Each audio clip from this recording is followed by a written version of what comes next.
Coach Lake. We're on lesson 3, part C, maintaining mental health. And we're going to be talking about healthy relationships. So, a brief introduction. Everyone has a need to belong with people. That's an innate desire.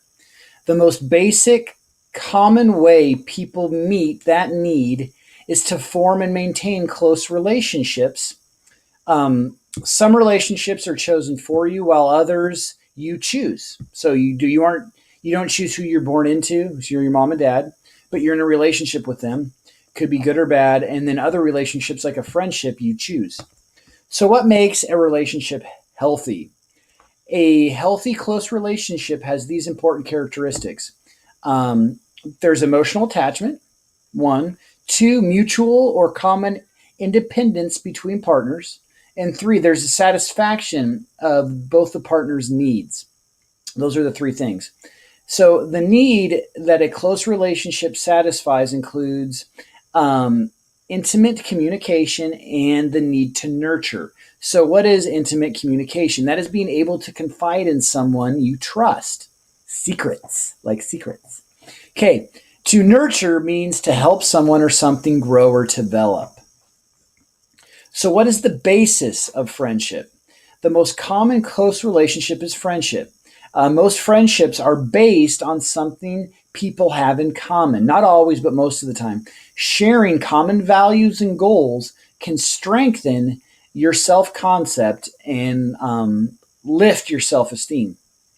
How can relationships be maintained? Everyone changes throughout life. You can do some, so, and there are some things you can do to maintain relationships. So you'll have friends in elementary, middle school, high school, and you won't be friends anymore. Not necessarily because you don't want to be friends, but because your communication will be broken. So one thing that you can do to maintain your bonds or relationship is to keep communicating with each other. The second thing you can do is continue to pursue personal interests and goals. Okay, continue to pursue personal interests and goals. And the third thing is self acceptance is also important. When you accept yourself, it is easier to accept and not feel threatened by others' differences. All right, what makes communication successful? Oh boy. So I'm going to talk slow so we get this. Every communication has a sender and a receiver. The sender sends a message for the receiver to get. The message the receiver gets affects him or her. Communication is effective when the sender's intent matches the effect of the receiver. So in short, if let's say I get my phone and I call you and you can't talk back, but I send a message to you, you get it, and you understand it, and then apply what I said, you got my message and you understood it. So, what makes communication unsuccessful? Ineffective communication has three possible sources. They are twisted sending, twisted receiving, and a poor communication climate. So, twisted sending can be poor word choices or not knowing what to say. Example, you just got 100 on the test. This is what Mr. Lake does. Congratulations.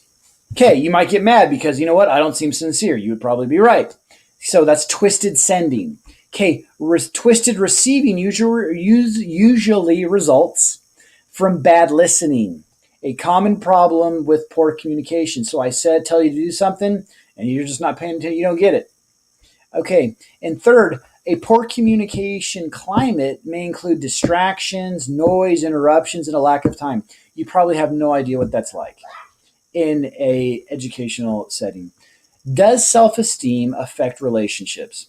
Yes. Relationships meet some but not all needs. It's important to know that.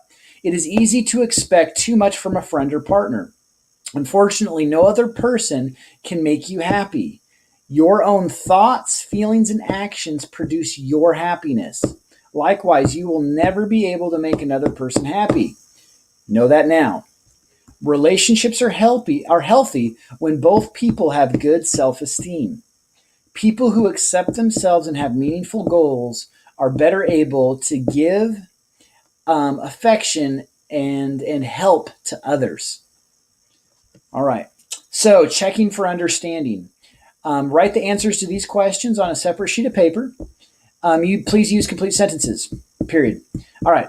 So, make name one characteristic of a healthy relationship. 2. What is the basis of most friendships? 3.